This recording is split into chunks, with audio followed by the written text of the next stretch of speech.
அப்புறம் எப்படி டெஸ்ட் பண்றதுன்றதையும் சொல்றேன்.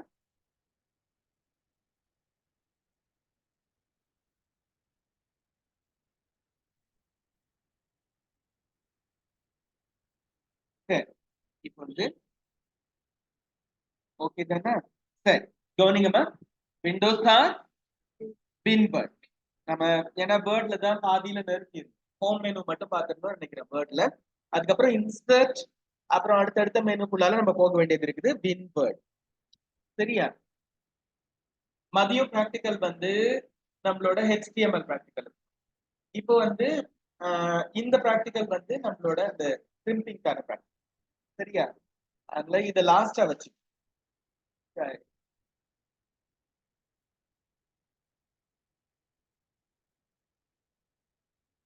சரி, இப்போ ஒரு blank டாக்குமெண்ட் ஓபன் பண்ணிக்கிறேன்.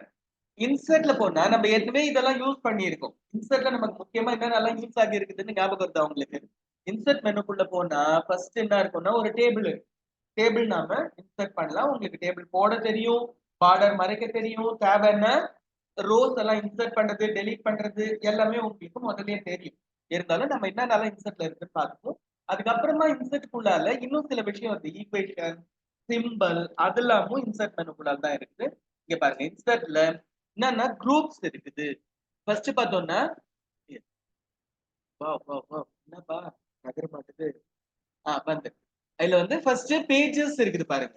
பேஜஸ்ல நாம ஏற்கனவே கவர் பேஜ்னு ஒன்று சொன்னோம், ஞாபகம் இருக்கா? புக் ரெடி பண்ணும்போது நாம ஏதோ ஒரு டாக்குமெண்ட் ரெடி பண்றோம்னா அதுக்கு ஃபர்ஸ்ட் பேஜ் நாம கஷ்டப்பட்டு ரெடி பண்ணணும்னு அவசியம் இல்ல. இவங்களே என்ன பண்ணுவாங்க, ஒரு டிஃபால்ட் கவர் பேஜ் இதுல டிசைன் கொடுப்பாங்க. ஆனா என்ன கேட்டீங்கன்னா இதுல இருக்க கவர் பேஜ் யூஸ் பண்ணோம்னா சில ப்ராப்ளம்ஸ் வருது. அதனால நம்ம என்ன பண்றோம், நமக்கு ஒன்றும் கவர் பேஜ் ரெடி பண்றது பெரிய வேலை கிடையாதுன்றதுனால நம்மளே ரெடி பண்ணிக்கிறோம். இதுல இதுல அவங்க டிஃபால்ட்டா கொடுத்துருக்க ஸ்டைல்ஸ் மட்டும் பாத்துக்கலாம். இதெல்லாம் இந்த மாதிரி இதுல இருக்கிற டிஃபால்ட் ஸ்டைல்ல நம்ம எது வேணும்னா போட்டுட்டு இந்த டாக்குமெண்ட் டைட்டில் அதெல்லாம் வந்து நம்மளுக்கு ஏத்த மாதிரி டிஸ்கிரிப்ஷன் அதெல்லாம் வந்து நமக்கு ஏத்த மாதிரி நம்ம வந்து எடிட் பண்ணிக்கலாம். இது வந்து கவர் பேஜ்னு பேரு. அதுக்கப்புறமா பார்த்தா பிளாங்க் பேஜ். பிளாங்க் பேஜ்னா நம்ம இருக்கிற இடத்துல இருந்து புது பேஜ் வேணும் அப்படின்னு நினைக்கிறோம். இந்த பேஜ்ல போதும், இதுக்கப்புறம் அடுத்த பேஜுக்கு போதும்னு நினைக்கிறோம்னா அதுக்கு ஷார்ட்கட் வந்து கண்ட்ரோல் என்டர். ஞாபகம் இருக்குதா? கண்ட்ரோல் என்டர் கொடுத்தா ஷார்ட்கட் அது. அது இன்சர்ட்ல போயிட்டு பிளாங்க் பேஜ் கொடுத்தா புது பேஜ் வரும். பேஜ் பிரேக் கொடுத்தோம்னாலும் பேஜ் பிரேக் வரும், புது பேஜுக்கு வரும். சாரி, பேஜ் பிரேக் தான் கண்ட்ரோல் என்டர். ஓகேப்பா? இது பிளாங்க் பேஜ் வந்து ஒண்ணும் இல்லை, அதாவது வந்து இதுவும் பேஜ் பிரேக்கும் ஒண்ணுதான். புது பேஜ் இன்சர்ட் பண்றதுக்கு தான் இந்த ரெண்டு, பிளாங்க் பேஜும் சரி இந்த பேஜ் பிரேக்கும் சரி. இதுக்கப்புறமா டேபிள் பாருங்க. டேபிளுக்கு உள்ளால நம்ம தேவையான number of rows, number of columns நம்ம டிசைட் பண்ணோம்னா டேபிள் போட்டுக்கலாம். அதுக்கப்புறமா பிக்சர்ஸ். இது ஞாபகம் இருக்குதா? நம்ம வந்து ஃபர்ஸ்ட் வேர்ட் பேட்ல பண்ணும்போது இன்சர்ட்ல போயிட்டு பிக்சர்ஸ் உள்ள கொடுத்துருக்கு. ஞாபகம் இருக்குதா? அந்த மாதிரி பண்றதுன்னா ஆனா நம்ம இப்பெல்லாம் கொஞ்சம் என்ன ஆயிட்டோம், பெரிய லெவலுக்கு வந்துட்டோம். நம்ம போயிட்டு எந்த பிக்சர் வேணுமோ அதை அப்படியே அங்க கண்ட்ரோல் சி கொடுத்து இங்க வந்து கண்ட்ரோல் சி கொடுத்து இன்சர்ட் பண்ணிக்கிறோம். நமக்கு என்ன இது வழியா போகும்போது டைம் அதிகமாகும்.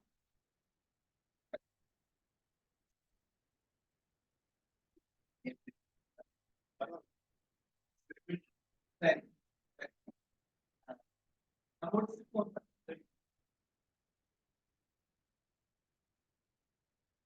சரியா? இதுல பிக்சர்ஸ் இன்சர்ட் பண்ணலாம். இது இல்லாம ஆன்லைன் பிக்சர்ன்றது என்ன கேட்டீங்கன்னா முன்னெல்லாம் கிளிப் ஆர்ட்னு வச்சிருந்தாங்க, அது வந்து ஆன்லைன் பிக்சர்னு வச்சிருக்காங்க. நம்ம நெட்ல போய் தேடி எடுத்து அதுக்கப்புறமா இன்சர்ட் பண்றது. ஆனா இதுல ரெக்கமெண்டேஷன் என்ன கரெக்ட் கேட்டீங்கன்னா, இவங்க ஆன்லைன் பிக்சர்ஸ் வழியா போகணும்னாக்க நீங்க வந்து license version of MS office install பண்ணி உங்களோட இதுல லைசன்ஸ் இல்ல, எக்ஸ்பைரி ஆயிடுச்சுன்னா நம்ம உள்ளே விடாது. அதுக்கு நம்ம என்ன பண்ணலாம், சாதா கூகுள் சர்ச்சோ இல்லைன்னா பிங் சர்ச்சோ ஓபன் பண்ணி நம்ம பாட்டுக்கு தேவையான படத்தை எடுத்து தேவையான இடத்துல இன்சர்ட் பண்ணிக்கலாம். அதனால இது ஆன்லைன் சர்ச்சுக்கு போகணும்னா நம்ம போகலாம். சரி, அதுக்கப்புறமா ஷேப்ஸ் நாம இன்சர்ட் பண்ணியிருக்கோம். எப்ப சொல்லுங்க, நம்மளோட அந்த இது போடும்போது ஃப்ளோ சார்ட். ஞாபகம் இருக்குதா? வேர்ட்ல நம்ம ஃப்ளோ சார்ட் போட்டோம்னா அப்போ வந்து இந்த ஷேப்ஸ் எல்லாம் யூஸ் பண்ணியிருக்கோம். இது இல்லாம டெக்ஸ்ட் பாக்ஸ் நம்ம எப்படி யூஸ் பண்றோம், connector, text box, rectangle, circle இதெல்லாம் நாம சாதாரணமா தேவையான போது பயன்படுத்திக்கிறோம். இதெல்லாம் நம்மளுக்கு தேவையான ஷேப்ஸ். ஸ்மார்ட் ஆர்ட் ஏற்கனவே நம்ம ஸ்மார்ட் ஆர்ட் போட்டிருக்கோம், நினைப்பு இருக்குதா? சைக்கிள், சைக்கிளிக் டயக்ராம், அப்புறம் வந்து hierarchy diagram, process flow diagram, இந்த மாதிரி சொல்லிட்டு இதுலயே எல்லாமே இருக்குது பேரோட list, process, cycle, hierarchy, matrix, pyramid, அப்புறம் பிக்சர். ஆஃபீஸ்.comல போனா ஆன்லைன்ல நமக்கு தேவையான இதெல்லாம் நம்ம எடுத்துக்கலாம்.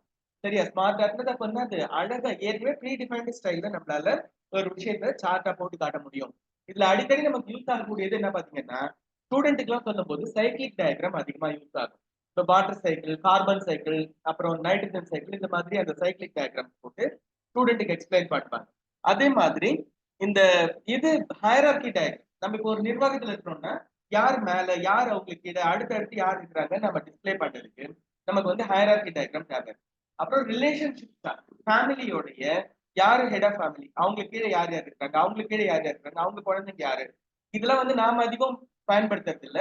ஆனா வெள்ளைக்காரங்க எல்லாம் பாத்தீங்கன்னா ஃபேமிலி ட்ரீ அப்படின்னு ஒண்ணு போட்டு வைப்பாங்க. அவங்க என்ன கேட்டீங்கன்னா யார்கிட்ட இருந்து யாரு பிறந்தாங்க யாரோட குழந்தை யாரோட குழந்தை யாருன்னு சொல்லிட்டு ஒரு பெரிய லிஸ்ட் மாதிரி அது அவங்களுக்கு ஒரு அவங்களோட அந்த ஃபேமிலியோட ட்ரெடிஷனுக்காக யாரோட பசங்க யாரு யாரோட பசங்க யாருன்னு சொல்லிட்டு ஒரு சார்ட் ஒண்ணு ரெடி பண்ணி வைப்பாங்க. சரியா? நாம வந்து அந்த அளவுக்கு அதை பத்தி கேர் பண்ணிக்கிறது கிடையாது. வாயெல்லாம் சொல்றதோட சரியா போச்சு அவ்வளவுதான்.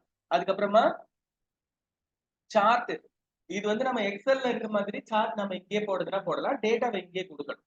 இதுல சார்ட்டுக்குள்ளால போனோம்னா சார்ட்டும் வரும் அதுக்கான டேட்டா டைப் பண்றதுக்கான இடமும் வரும். நீங்க வேணும்னா இந்த இடத்துல சார்ட்டுக்கும் டேட்டாவும் போட்டுக்கலாம். ஆனா அதை விட நமக்கு பெட்டர் என்ன கேட்டீங்கன்னா எக்ஸல்ல நமக்கு தனியா எல்லா வசதியும் இருக்கு. அங்க போய் நம்ம சார்ட்டை ரெடி பண்ணிட்டு அங்க பண்ற சார்ட்டை இங்க காப்பி பேஸ்ட் பண்ணி அந்த சார்ட்டை நம்ம கண்ட்ரோல் பி தானே வழக்கமா கொடுக்குறோம். அதுக்கு பதிலா காப்பி கொடுத்துட்டு நீங்க பாட்டுக்கும் பேஸ்ட் பண்ணி இதுல வந்து சார்ட் கொடுத்தோம்னா வெறும் சார்ட் வரும். டேட்டாவை நம்ம டைப் பண்ணோம் அதுக்கப்புறமா இப்ப பை சார்ட்னு வரும். ஆனா டேட்டா வந்து பிளாங்கா வரும். நம்ம டேட்டாவை நம்ம டைப் பண்ண வேண்டியது இருக்கும். ஆனா நம்மளுக்கு ஈஸியான வழி என்ன கேட்டீங்கன்னா எக்ஸல்ல டைப் பண்ணிட்டு அப்படியே அந்த சார்ட்டை கிளிக் பண்ணி காப்பி கொடுத்து இங்க வந்து பேஸ்ட் பண்ணிட்டு நமக்கு தேவையானபடி நம்ம ஃபார்மேட் பண்ணிக்கலாம். அதான் இது. சரியா? ஓகே. இப்ப நம்ம என்னென்ன பார்த்திருக்கோம் சொல்லுங்க பார்க்கலாம். இதுல பேஜுக்குள்ளால cover page, blank page, page break table பார்த்திருக்கோம். Pictures, online pictures, shapes, smart art, chart, screenshot. Screenshot வந்து நமக்கே தெரியும் எப்படி பண்றது. விண்டோஸ் பிரிண்ட் ஸ்கிரீன் கொடுத்தா ஃபைல்ல வந்து சேவ் ஆயிடும் நமக்கு தெரியும். அப்படி இல்லாம வேர்ட்ல நம்ம ஒர்க் பண்ணும்போது ஸ்கிரீன்ஷாட் வேணும்னா இங்கேயே ஒரு ஸ்கிரீன்ஷாட்டுக்கான டூல் இருக்கு. ஆனா இது யாரும் பயன்படுத்துறது கிடையாது. ஏன்னா வேர்ட்ல போய் ஸ்கிரீன்ஷாட் எடுக்கிறத விட நாம விண்டோஸ் பிரிண்ட் ஸ்கிரீன் கொடுத்தோம்னா நம்ம போய் ஃபைலா சேவ் ஆயிடும். நம்ம எங்க வேணும்னா எடுத்துக்கலாம். நமக்கு எந்த சாஃப்ட்வேர்ல வேணுமோ அதுல நம்ம பிரிண்ட் எடுத்துக்கலாம். அதனால வேர்ட்ல அதிகமா ஸ்கிரீன்ஷாட் நம்ம எடுக்கிறது கிடையாது. இது இப்பதான் அந்த இது வந்திருக்கு சார்ட். இங்க வந்து நம்ம இங்க ஆக்சுவலா அது மினி எக்ஸல் தான். அது இங்க ஓபன் ஆகுதுல இந்த டேட்டா வந்து எக்ஸலோட ஒரு மினியேச்சர் வெர்ஷன் தான். சரியா? ஆனா இதுல போனா இம்சையா இருக்கும் நமக்கு. ஏன்னா இது சொல்றபடிதான் நம்ம டேட்டாவை கொடுக்கணும்னு சொல்லும். ஆனா நமக்கு அந்த மாதிரி இல்லாம எக்ஸல்ல போனோம்னா நாம நினைக்கிற சார்ட் நம்ம இன்சர்ட் பண்ணிக்கலாம். அதுக்கப்புறமா நம்ம வந்து இங்க காப்பி பேஸ்ட். சரியா? இதை க்ளோஸ் பண்ணிடுவோம். அது இவ்வளவு நேரமா இதுக்காக தான் தவிச்சு இருந்திருக்கு. Okay done. இது நம்ம க்ளோஸ் பண்ணிட்டோம். இப்போ இன்சர்ட் அது சார்ட்டோட டிசைன் எல்லாம் காட்டுது. நமக்கு அதெல்லாம் தேவையில்லை. ஓகேப்பா? இன்சர்ட் மெனுக்குள்ளால போவோம். போயிட்டு ஸ்கிரீன்ஷாட் கொடுத்தோம்னா ஸ்கிரீன்ஷாட்ல வந்து நம்மளுக்கு எந்தெந்த விண்டோ இருக்குது நீங்க பக்கத்துல வரும். எந்த விண்டோ ஸ்கிரீன்ஷாட் எடுக்கணும் நம்ம சூஸ் பண்ணிக்கலாம். ஆனா இதை விட ஈஸியான வழி நமக்கு தெரியும். அதனால நம்ம இதுல ஸ்கிரீன்ஷாட் இருக்குன்னு மட்டும் தெரிஞ்சுக்கும். அதை பத்தி கவலை இல்லை. அதுக்கப்புறமா ஸ்டோர்னது என்ன கேட்டீங்கன்னா மைக்ரோசாஃப்ட் வந்து ஆப் ஸ்டோர் வச்சிருக்காங்க. எப்படி நீங்க ஆண்ட்ராய்ட் மொபைல் வச்சிருந்தீங்கன்னா அதுல என்ன இருக்கும் பிளே ஸ்டோர்னு ஒண்ணு இருக்கும். இதுல ஐபோன் வச்சிருந்தீங்கன்னா ஆப் ஸ்டோர்னு ஒண்ணு இருக்கும். எல்லா மொபைல் போன்லயும் ஒரு ஸ்டோர் ஒண்ணு இருக்கு நம்மளோட போன்ல ஆப் நம்ம இன்ஸ்டால் பண்றதுக்காக. அதே மாதிரி மைக்ரோசாஃப்ட் வந்து அவங்க விண்டோஸ்க்கான அப்ளிகேஷன்ஸ் எல்லாத்தையும் ஒரு ஸ்டோருக்குள்ளார வச்சிருக்காங்க. நீ வேணும்னா போயிட்டு எக்ஸ்ட்ரா அப்ளிகேஷன் சர்ச் பண்ணி எடுத்துக்கிறதுக்காக அவங்களோட ஸ்டோருக்குள்ள போறதுன்னா இங்க இருந்து போகலாம். ஆடின் அப்படின்னு என்ன கேட்டீங்கன்னா வேர்டோடைய ஸ்டாண்டர்ட் ஃபீச்சர்ஸ் தவிர்த்து எக்ஸ்ட்ராவா சில விஷயத்தை நம்ம சேர்க்கணும்னு நினைச்சோம்னா இந்த ஆடின்ஸ் வழியா போகலாம். ஆடின்ஸ். சரியா? இதுல நீங்க இன்டர்நெட் வழியா தான் போக வேண்டியது இருக்கும். ஆனா இந்த ஆட் எல்லாம் நமக்கு தேவையில்லை. ஓகேப்பா? இதெல்லாம் நம்ம அனாவசியமா போய் தேட வேண்டாம். விக்கிபீடியாவுக்கு இங்க இருந்தே போகணும்னு வச்சா நீங்க விக்கிபீடியாவை இங்க இருந்தே ஓபன் பண்ணிக்கலாம். செட்ல போயிட்டு விக்கிபீடியா நீங்க ஏதாச்சும் விக்கிபீடியால தேடணும்னு நினைச்சோம்னா இந்த விக்கிபீடியா என்ட்ரி கொடுத்துட்டு நீங்க பாட்டுக்கும் தேடி எடுத்துக்கலாம். ட்ரஸ்ட் திஸ் ஆடின் விக்கிபீடியான்றது அவங்க ஆடின்னு போட்டிருக்கிறாங்க. ஆடின்னா எக்ஸ்ட்ரா ஃபங்க்ஷனாலிட்டி. அதாவது வேர்ட்ல இருக்கக்கூடிய ஸ்டாண்டர்ட் ஃபீச்சர்ஸ்க்கு மேல எக்ஸ்ட்ராவா அவங்க கொஞ்சம் அதுக்கும் மேல கொடுக்கற. சரியா?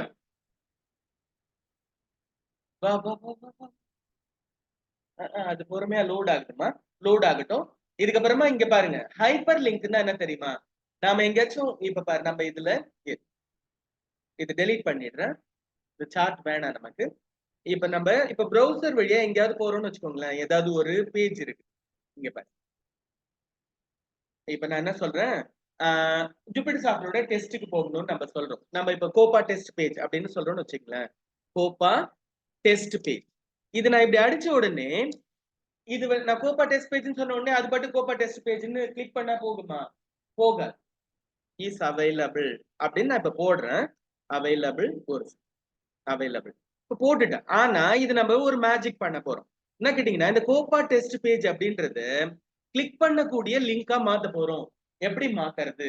எப்படின்னா இதை செலக்ட் பண்ணுங்க, ஹைப்பர் லிங்க்னு கொடுங்க. கொடுத்துட்டு இந்த இடத்துல இது எங்க போகணுமோ அதை நீங்க கொடுங்க. இதுல வந்து கோப்பா டெஸ்ட் பேஜ் சரியா எங்க போகும் அப்படின்றதுக்கு துபார் ரீசன்ட் ஃபைல்ஸ் கிடையாது. அட்ரஸ் இதோ இருக்குது பாரு. https://jupytersoftware.in/copa23 இப்படின்னு நம்ம கொடுத்துரும். கொடுத்துட்டு ஓகே கொடுத்துட்டோம்னா ஓகே கொடுத்துட்டேன்னா இப்போ என்ன நடந்திருக்குது, நான் ஹைப்பர் லிங்க்ல வந்து அந்த அட்ரஸ் கொடுத்துட்டேன். இங்க பாருங்க ஒரு அண்டர்லைனும் ஒரு ப்ளூ கலரும் வந்து போச்சா? வந்தது மட்டும் இல்ல, இப்ப நாம கர்சர் இங்க கொண்டு போனா கண்ட்ரோல் பிடிச்சிக்கணும். கண்ட்ரோல் பிடிச்சி கர்சர் இங்க கொண்டு போனா கையா மாறும். ஹேண்ட் கர்சர் வந்தா என்ன அர்த்தம்? ஹைப்பர் லிங்க்னு அர்த்தம். அப்படியே நீங்க கிளிக் பண்ணீங்கன்னா இப்ப பாருங்க, இப்ப கிளிக் பண்ணிட்டேன். ப்ரௌசர்ல இந்த பேஜை அவர் ஓபன் பண்ணுவார். வெப் ப்ரௌசர்ல இந்த பேஜை ஓபன் பண்ணுவார். அப்போ நாம வேர்ட் டாக்குமெண்ட்டுக்குள்ள இருக்குது எங்கேயாச்சும் இன்டர்நெட் அட்ரஸுக்கோ அல்லது வேற ஒரு டாக்குமெண்ட்டுக்கோ வேற ஒரு பேஜுக்கோ எந்த இடத்துக்கு வேணும்னா போகணும்னா நம்ம என்ன செய்யலாம்? ஹைப்பர் லிங்க் வழியா கொடுக்கலாம். சரியா? நான் வந்து வெப்புக்கான லிங்க் பாரு. இன்னொரு டெஸ்ட் இன்னும் நம்ம ஓபன் பண்ணல, அதனால இந்த மாதிரி வருது. டெஸ்ட் ஓபன் பண்ணிட்டு நம்ம லாகின் பேஜ்க்குள்ள போயிட்டு சரியா? ஓகே, அப்ப நாம ஹைப்பர் லிங்க் வழியா என்ன பண்ணலாம்? இன்டர்நெட்டுக்கு போகலாம், ஒரே டாக்குமெண்டோட வேற பேஜுக்கு போகலாம். இதே டாக்குமெண்ட்ல 10வது பேஜுக்கு போ, 15வது பேஜுக்கு போ, அந்த மாதிரி நம்ம சொன்னாலும் அங்கேயும் போகும். சரியா? ஓகே, அடுத்தது பண்ணிடுவோம். ஹைப்பர் லிங்க் என்ன சொல்லுங்க? ஹேண்ட் கர்சர் வரும், நம்ம நினைக்கிற இடத்துக்கு கொண்டு போகும். ஹைப்பர் லிங்க் என்ன கேட்டீங்கன்னா நம்ம நினைக்கிற இடத்துக்கு நம்மள கொண்டு போயிடும். ரைட்டா? அதுக்கு அடுத்தது பாத்தீங்கன்னா புக் மார்க்னு இருக்கு. புக் மார்க்னா நம்ம ஒரு பெரிய புக் படிக்கிறோம்னு வச்சுக்கோங்களேன். அதுல என்ன செய்வோம்? கடைசியா நிறுத்துற இடத்துல நம்ம நாளைக்கு வந்து படிக்கணும். இப்ப பாதிதான் நிறுத்தி வச்சிருக்கோம். என்ன பண்ணுவாங்க சொல்லுங்க? ஒரு சின்னதா, அதாவது ஒரு பேஜ் மடிச்சு வைப்பாங்க. சில பேரு ஒரு பேப்பர் எடுத்து வைப்பாங்க, சில பேரு ஒரு குச்சி எடுத்து சொருகி வைப்பாங்க. சரியா? இந்த இடம்னு தெரியுது, அது பேர் தான் புக் மார்க். ஆக்சுவலா இங்க என்ன கேட்டீங்கன்னா இதெல்லாம் டிஜிட்டல் டாக்குமெண்ட் இல்லையா? இது நம்ம எந்த பேஜ்ல லாஸ்டா இருந்தோம்னு தெரிஞ்சுக்கிறதுக்காக நம்ம புக் மார்க் இன்சர்ட் பண்ணலாம். புக் மார்க் இன்சர்ட் பண்ணா திடீர்னு அந்த பேஜுக்கு போகணும்னு அது பாருங்க, புக் மார்க்கு ஒரு பேர் கொடுத்துருங்க, இன்சர்ட் பண்ணிடுங்க. திரும்ப நாம எப்படி நாம அந்த இதுல போயிட்டு சினாரியோஸ்ல எந்த சீனுக்கு போகணும்னு கேட்ட உடனே அந்த மாதிரி நீங்க திரும்ப புக் மார்க்கு போகணும்னா என்ன பண்ணும்? இது ஓபன் உடனே புக் மார்க் 1 புக் மார்க் 2 நீங்க பேர் கொடுத்து வச்சிருந்தோம்னா அதுல எத்தனாவது புக் மார்க்கோ அந்த நம்ம கொண்டு போயிடும். சரியா? ஓகேப்பா? அப்ப புக் மார்க் இன்சர்ட் பண்ணலாம், அதை திரும்ப பயன்படுத்தலாம். இந்த ரெண்டும் செய்யறதுக்கு புக் மார்க்னு இருக்குது. இது வந்து ஒரு பேஜ் டாக்குமெண்ட்டுக்கு எல்லாம் தேவையில்லை. ஒரு நிறைய பேஜ் 200 பேஜ் 500 பேஜ் நம்ம டைப் பண்றோம்னு வச்சுக்கோங்க. இது எனக்கு 100வது பேஜ்க்கு ஒரு புக் மார்க் வேணும், 200வது பேஜ்க்கு ஒரு புக் மார்க் வேணும்னு நினைக்கிறேன்னா அந்த மாதிரி நம்ம செட் பண்றதுக்கு இந்த புக் மார்க் யூஸ் ஆகும். கேன்சல் இத கொடுத்து நேரத்தை வீணாக்குற அளவுக்கு நமக்கு. ஓகேவா? இப்ப 3 விதமான லிங்க் இருக்குது. என்னன்னா சொல்லுங்க? Hyper link, bookmark, cross reference. Cross reference என்ன தெரியுமா? இப்ப நான் வந்து இங்க பாருங்களேன், இப்ப 2வது பேஜுக்கு வந்துட்டு ஒரு படம் ஏதாச்சும் ஒரு போட்டோவை எடுத்து இன்சர்ட் பண்றேன். ஐயோ கடவுளே, எல்லாத்துக்கும் லேட்டா தான் ஆகுது. விண்டோஸ் இ ஒரு போட்டோ எடுத்துட்டு வந்து இன்சர்ட் பண்ணிட்டு கேப்ஷன் போடுவோம். இதெல்லாம் நம்ம இதுல பண்ணிருக்கோம். எங்க தெரியுமா? புக் ரெடி பண்ணும்போது இந்த மாதிரி போட்டோ போடுறது, அதுக்கு இன்சர்ட் கேப்ஷன் கொடுத்து போடுறது, அதெல்லாம் பண்ணிருக்கோம்ல. ஆனா அதை நம்ம திரும்ப ரெஃபர் பண்றது எப்படி? அதுக்குதான் இப்ப நம்ம பார்க்க போறோம். இது அப்ப எல்லாம் பொறுமையா தான் ஓபன் ஆகுது. டவுன்லோட்ஸ் ஏதாவது படம் இருக்குதா பார்ப்போம். இது கண்டிப்பா ஏதாவது போட்டோஸ் இருக்கும். சரி, இதுல எது போடலாம்? சரி, நம்ம ஒரு எஸ்எம்பிஎஸ் எதையாவது ஒண்ணு போடுவோம். நம்ம கண்ணுக்கு தெரிஞ்சதுல ஹார்ட் டிஸ்க போடுவோமா, இல்ல இந்த மானிட்டரை போடுவோம். கண்ட்ரோல் C கொடுக்குறேன், இங்க வந்து கண்ட்ரோல் V கொடுக்குறேன். கொடுத்துட்டு இதுக்கு ஒரு இன்சர்ட் கேப்ஷன் நமக்கு தெரியும் தானே, ரைட் கிளிக் பண்ணா இன்சர்ட் கேப்ஷன் வரும். புக்கு கூட நம்ம பண்ணோம் தானே. ரைட் கிளிக் பண்ணுங்க, ரைட் கிளிக் பண்ணிட்டு மானிட்டர்னு பேரை கொடுப்போம். இங்க ரைட் கிளிக் பண்ணிட்டு இன்சர்ட் கேப்ஷன், அது ஃபிகர் 1 மானிட்டர் கொடுத்துட்டோமா. இப்போ ஓகே கொடுத்துட்டா இங்க மானிட்டர்னு கீழே வந்துரும். சரியா? எனக்கு என்ன வேணும், எனக்கு என்ன தேவைன்னா இங்க பாருங்க, நான் இப்போ the image of monitor அப்படின்னு நான் இப்போ டெக்ஸ்ட்ல டைப் பண்ணினே போறேன். போகும்போது இது வந்து ஃபிகர் 1ல இருக்குது இந்த இமேஜ் அப்படின்னு சொல்லிட்டு நான் சொல்லணும்ல, இல்லைன்னா வெறுமே monitor is a soft copy device அப்படின்னு நான் சொல்லினே போறேன். சாஃப்ட் காப்பி டிவைஸ் அப்படின்னு சொல்லிட்டு நான் வேற எதோ டைப் பண்ண போறேன். இந்த மானிட்டர் வந்து நான் இங்க படம் கொடுத்துருக்க ஃபிகர் 1லன்னு சொல்லணும்னா ஒரு பிராக்கெட் போடுங்க, போட்டுட்டு கிராஸ் ரெஃபரன்ஸ், அதாவது வந்து எந்த இடத்துக்கு numbered item, heading, bookmark, footnote, endnote, equation, figure கொடுத்துட்டு ஃபிகர் 1 இப்படி கொடுத்துட்டு இன்சர்ட் கொடுத்தா என்ன நடக்குது பாருங்க. நான் இப்போ இந்த இடத்துல ஃபிகர் 1 மானிட்டர்னு வந்துருக்கு, தெரியுதா? நாம இந்த மாதிரி ஃபிகர் டேபிள் எது வேணா கொடுக்கலாம்.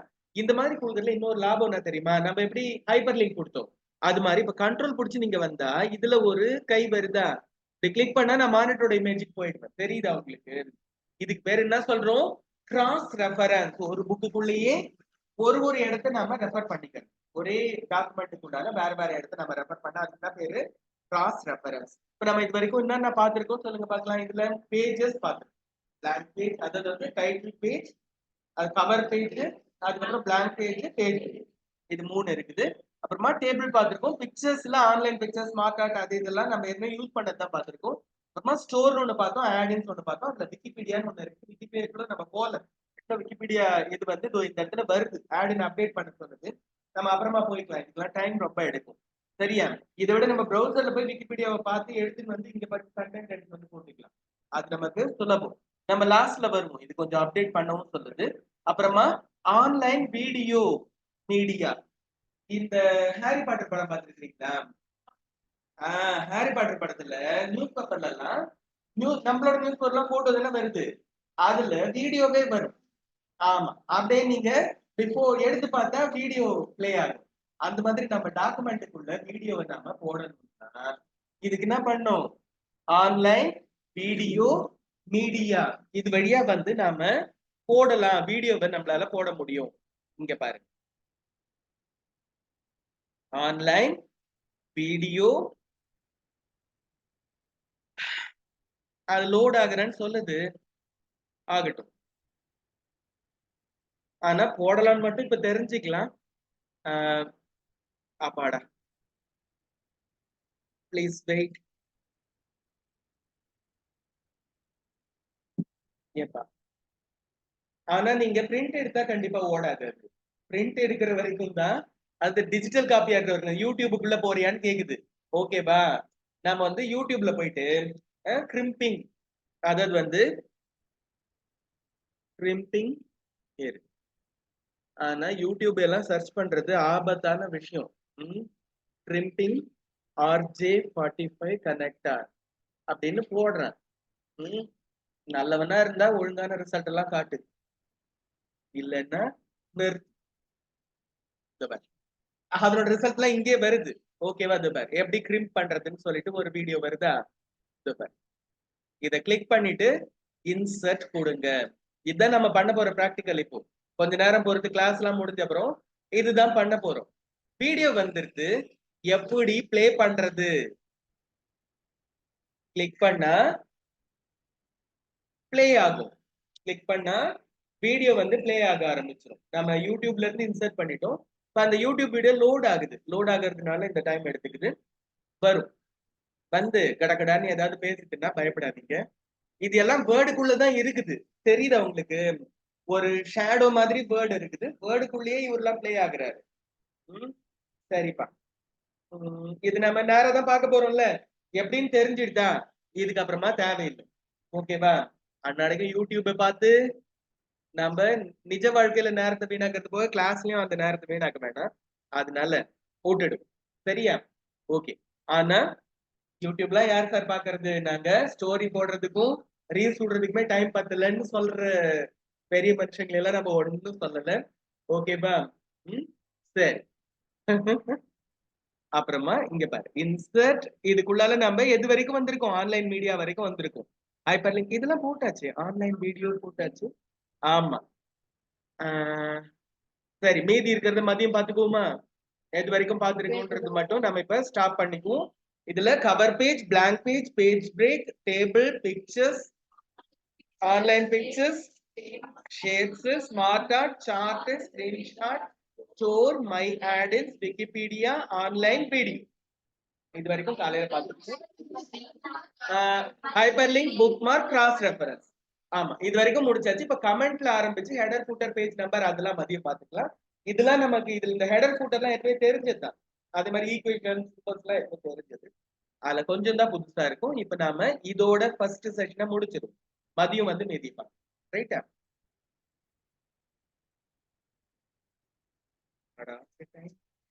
10:30